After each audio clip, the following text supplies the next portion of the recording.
Breaking news చూస్తున్నాం. తెలంగాణ కాంగ్రెస్లో మంత్రి కొండా సురేఖ వ్యవహారం ఇప్పుడు ఢిల్లీ పెద్దల వరకు చేరింది. ఏఐసీసీ అధ్యక్షుడు మల్లికార్జున ఖర్గేను డిప్యూటీ సీఎం భట్టి విక్రమార్క కలిసిన నేపథ్యంలో కొండా సురేఖ విషయంలో చర్యలు తీసుకోవాలని భట్టి సూచించినట్లుగా ప్రచారం జరుగుతుంది. ఖర్గే భేటీకి ముందు ప్రజాభవన్లో భట్టి వరుస సమావేశాలు నిర్వహించడం ఎంతో ఆసక్తి రేపుతుంది. తొలుత కొండా సురేఖ భర్త కొండా మురళి భట్టిని కలవగా ఆ తర్వాత ఉత్తమ్ కుమార్ రెడ్డి, శ్రీధర్ బాబుతో భట్టి సమావేశమయ్యారు. ఈ సమావేశాల అనంతరం భట్టి నేరుగా బెంగళూరు వెళ్లడం కూడా చర్చనీయాంశంగా మారింది. మరోవైపు కొండా సురేఖ రాజకీయ భవిష్యత్తుపై కాంగ్రెస్లో ఉత్కంఠ నెలకొంది. సెప్టెంబర్ 2లోగా కొండా దంపతుల వ్యవహారంపై అధిష్టానం ఏ నిర్ణయం తీసుకుంటుందా అన్న చర్చ జరుగుతుంది. కేసీ వేణుగోపాల్ విదేశీ పర్యటనలో ఉండడంతో నిర్ణయం వాయిదా పడిందన్న ప్రచారం జరుగుతుంది.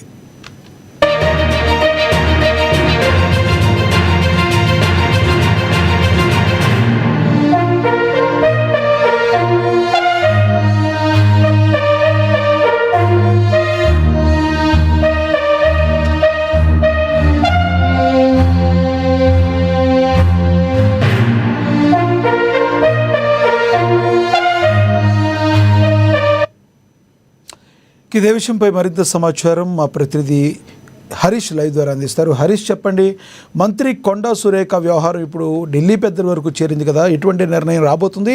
ఇప్పటి వరకు కూడా గడిచిన 2.5 సంవత్సరాల్లో కొండా సురేఖ దంపతులు ఏదో ఒక విధంగా మీడియా నోళ్లలో నానుతూనే ఉన్నారు. పార్టీకి డ్యామేజ్ జరిగిందని అధిష్టానం భావించే అవకాశం ఉందా?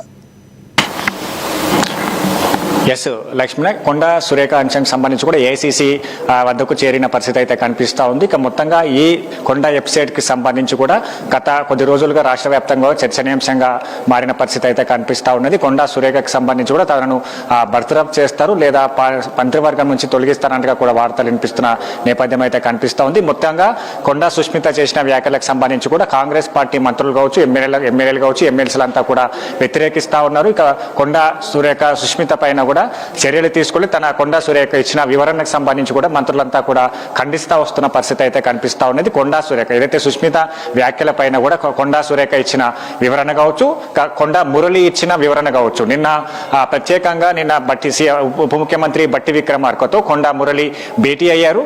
ప్రధానంగా ఆయన తర్వాత ఏదైతే భేటీ తర్వాత బయటకు వచ్చిన మాట్లాడడం జరిగింది మీడియాతో, పలు అంశాలను కూడా ఆయన ప్రస్తావించిన పరిస్థితి అయితే కనిపిస్తూ ఉంది. కొండా సుష్మిత ఏదైతే కొండా సురేఖ ఇచ్చిన వివరణ ఉంటుందో ఆయన కూడా అదే వివరణకు సంబంధించి కూడా మీడియా ముఖంగా చెప్పిన పరిస్థితి అయితే కనిపిస్తూ ఉంది. ప్రధానంగా కొండా సుష్మితకు సంబంధించి కూడా తాను చేసిన వ్యాఖ్యలకు తనకు సంబంధం లేదు అన్నట్టుగా ఆయన మాట్లాడడం జరిగింది. ఇక ప్లాన్ ఏలో భాగంగానే తమను కొండా సుష్మిత అట్లాంటి వ్యాఖ్యలు చేయవలసి వచ్చింది.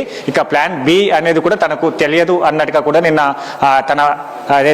తన నాన్న కొండా మురళి చెప్పిన పరిస్థితి అయితే కనిపిస్తూ ఉంది. మొత్తంగా ఈ వివాదం కాస్త ఏఐసీసీకి చేరింది. వీరిపైన కూడా యాక్షన్ తీసుకోవాలంటూ కూడా కాంగ్రెస్ పార్టీ నేతలంతా పట్టుబడుతున్న పరిస్థితి అయితే కనిపిస్తోంది. క్రమశిక్షణ కమిటీకి సంబంధించిన కమిటీ నిన్న నివేదికను పీసీసీ చీఫ్కి ఇచ్చింది. పీసీసీ చీఫ్కి సంబంధించి కూడా ఏఐసీసీ క్రమశిక్షణ కమిటీకి అలాగే ఢిల్లీ పెద్దలకు అందించడం జరిగింది. దాంట్లో స్పెసిఫిక్గా అలా కొండా సురేఖ పైన చర్యలు తీసుకోవాలంటూ కూడా పేర్కొనడం జరిగింది. ఎందుకంటే గతంలో కూడా ఇట్లాంటి సిచ్యువేషన్స్ ఎదురై కొండా సురేఖకు సంబంధించి కూడా పలు అంశాల్లో కూడా పార్టీకి సంబంధించి కావచ్చు, ఇతర సంబంధించిన వ్యక్తుల పైన కూడా పార్టీకి డ్యామేజ్ అయ్యేలాగా మాట్లాడినట్టుగా కూడా ఆ నివేదికలో పొందుపరచడం జరిగింది. కొండా సుష్మితకు సంబంధించి కూడా ఇదే విధంగా గతంలో ప్రవర్తించింది సీఎం రేవంత్ రెడ్డి పైన. గతంలో తన OSD Konda Surekha OSD arrest సందర్భంలో సీఎం రేవంత్ రెడ్డి పైన ఇంకా మంత్రులు పొంగిలేటి పైన కూడా ఇట్లాంటి అనుచిత వ్యాఖ్యలు చేయడం జరిగింది. వీళ్ళకు పరస్పరం అంటే పదే ఇట్లాంటిగా రొటీన్ గా చేస్తూ వస్తున్నారు. ఇక వీరికి సంబంధించి కూడా యాక్షన్ తీసుకోవాలి. మరోవైపు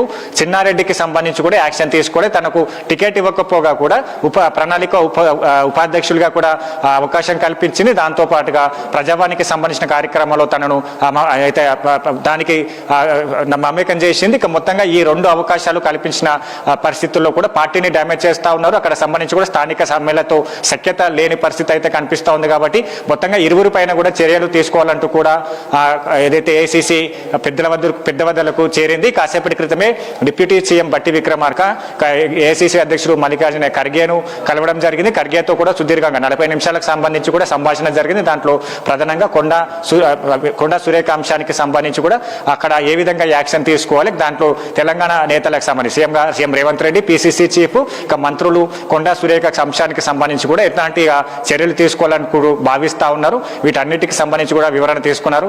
దాంతో ఇక మొత్తంగా కొండా సురేఖ పైన కూడా యాక్షన్ తీసుకునే ప్లాన్ అయితే కనిపిస్తా ఉంది. మొత్తంగా ఈ ఎపిసోడ్ కి పులి స్టాప్ పెట్టే విధంగా కూడా ఏసీసీ ఇప్పటికే నిర్ణయాన్ని తీసుకున్నట్టుగా తెలుస్తుంది. సెప్టెంబర్ 2 లోపు కొండా సురేఖకు సంబంధించి కూడా ఆమెని బర్తరఫ్ చేయాలా లేదా మంత్రివర్గ విస్తరణలో భాగంగా ఆ శాఖను తప్పించి ఇతర శాఖను కేటాయించాలా లేదా పూర్తిగా పార్టీ నుంచి సస్పెండ్ చేయాలా, వీటన్నిటి 3 అంశాలను కూడా ఏసీసీ ఆలోచిస్తా ఉన్నది. మరోవైపు కొండా సుస్మిత వ్యాఖ్యలకు సంబంధించి ఏం చేయాలి, చిన్నారెడ్డికి సురేఖకి సంబంధించి సుస్మిత చేసిన వ్యాఖ్యల్ని తాను ఖండించలేదు. ఇది పక్కన పెడితే గతం నుంచి కూడా ఇప్పుడు నాగార్జున సినీ హీరో నాగార్జున వాళ్ళ ఫ్యామిలీ విషయంలో కావచ్చు, తర్వాత వాళ్ళ బాడీ గార్డుల విషయంలో గన్మెన్లకు సంబంధించిన విషయంలో కావచ్చు, ప్రతి దానిలో వచ్చిన దగ్గర నుంచి ఏదో ఒక రచ్చ చేస్తూనే ఉన్నారు. ఒక రకంగా సీఎం రేవంత్ రెడ్డి ఒక బీసీపీగా గౌరవించి ఎప్పటికప్పుడు ఏమీ అనలేని పరిస్థితి. కానీ ఇప్పుడు దీన్ని మాత్రం చాలా సీరియస్గా తీసుకుంటుంది అనుకోవచ్చా? రైట్, ప్రధానంగా ఇవే అంశాలను కూడా క్రమశిక్షణ కమిటీలో ఆ నివేదికలో పొందుపరిచారు. రొటీన్గా వస్తున్నది. గతంలో ఏదైతే సినీ ప్రముఖులపైన చేసిన వ్యాఖ్యలు కావచ్చు, మరోవైపు గతంలో ఇదే పలు శాఖలకు సంబంధించి కూడా పొంగులేటి శ్రీనివాసరెడ్డికి సంబంధించి కావచ్చు, వేం నరేందర్ రెడ్డికి సంబంధించిన అంశం కావచ్చు, వాళ్ళు నియోజకవర్గాల్లో ఇన్వాల్వ్మెంట్ అవుతా ఉన్నట్టుగా కూడా కొంతమేర వరంగల్లో ఎమ్మెల్యేలకు సంబంధించి కూడా కొండ ఫ్యామిలీకి సంబంధించి కూడా రచ్చ జరిగింది. అది కాస్త ముదిరిన సందర్భం కావచ్చు. మరోసారి ఇప్పుడు సీఎం రేవంత్ రెడ్డి స్వయంగా తన కూతురు సుస్మిత పాటిల్ రెండోసారి సీఎం రేవంత్ రెడ్డి పైన అనుచిత వ్యాఖ్యలు చేయడం పట్ల కావచ్చు, పార్టీ డ్యామేజ్ కి సంబంధించి కూడా అట్లాంటి చర్యలకు పాల్పడతా ఉన్నది. కాబట్టి ఖచ్చితంగా వీరికి రొటీన్ గా అంటే పదే ఇదే పరిస్థితిని తీసుకొస్తున్న ఈ విధంగా అనుచిత వ్యాఖ్యలు చేయడం జరుగుతుంది. పార్టీకి డ్యామేజ్ అయ్యే విధంగా మాట్లాడుతూ ఉన్నారు. కాబట్టి వీళ్ళపైన యాక్షన్ తీసుకోవాలంటూ కూడా ఆ నివేదికలో క్రమశిక్షణ కమిటీ కూడా పొందుపరిచింది. ఇక మంత్రులంతా కూడా పట్టుబడతా ఉన్నారు. కాంగ్రెస్ పార్టీ క్యాడర్ అంతా, నేతలంతా కూడా పట్టుబడుతున్న పరిస్థితి అయితే కనిపిస్తా ఉన్నది. కాబట్టి మొత్తంగా ఈ అంశానికి సంబంధించి కూడా ఏసీసీ సీరియస్ గా ఉన్నట్టుగా తెలుస్తా ఉన్నది. ఇక అసెంబ్లీ సమావేశాలు జరగబోతా ఉన్నాయి సెప్టెంబర్ 2వ వారం నుంచి. సెప్టెంబర్ 2వ తేదీలో అంటే అంతకన్నా ముందే కొండా సురేఖ అంశానికి సంబంధించి కూడా పులి స్టాప్ పెట్టాలని భావిస్తా ఉన్నది. దాంట్లో ఉద్వాసన చేయాలా లేదా పార్టీ నుంచి సస్పెండ్ చేయాలా లేదా బర్తరఫ్ చేయాలా, లేదైతే ఈ అంశానికి సంబంధించి కూడా మరోసారి CM Revanth Reddy, PCC chief, అలాగే ఉప ముఖ్యమంత్రి బట్టి విక్రమార్కని ఢిల్లీకి పిలిచి వారితో ఈ అంశానికి సంబంధించి కూడా సుదీర్ఘంగా చర్చించిన తర్వాత ఎట్లాంటి యాక్షన్ తీసుకోవాలి, పార్టీకి డ్యామేజ్ కాకుండా ఏ విధమైన యాక్షన్ తీసుకోవచ్చు, ఒకవేళ ఇదే రొటీన్ గా చేస్తా ఉన్నారు కాబట్టి ఖచ్చితంగా యాక్షన్ తీసుకుంటారా, ఈ 2 అంశాలకు సంబంధించి కూడా క్లియర్ కట్ గా ఇలా సుదీర్ఘంగా వారు మాట్లాడిన తర్వాత కొండా సురేఖ అంశానికి సంబంధించి కూడా సెప్టెంబర్ 2వ తేదీలోగా ఎపిసోడ్ కి పులి స్టాప్ పడే అవకాశాలు అయితే కనిపిస్తా ఉన్నాయి. Lakshminath, thank you Harish.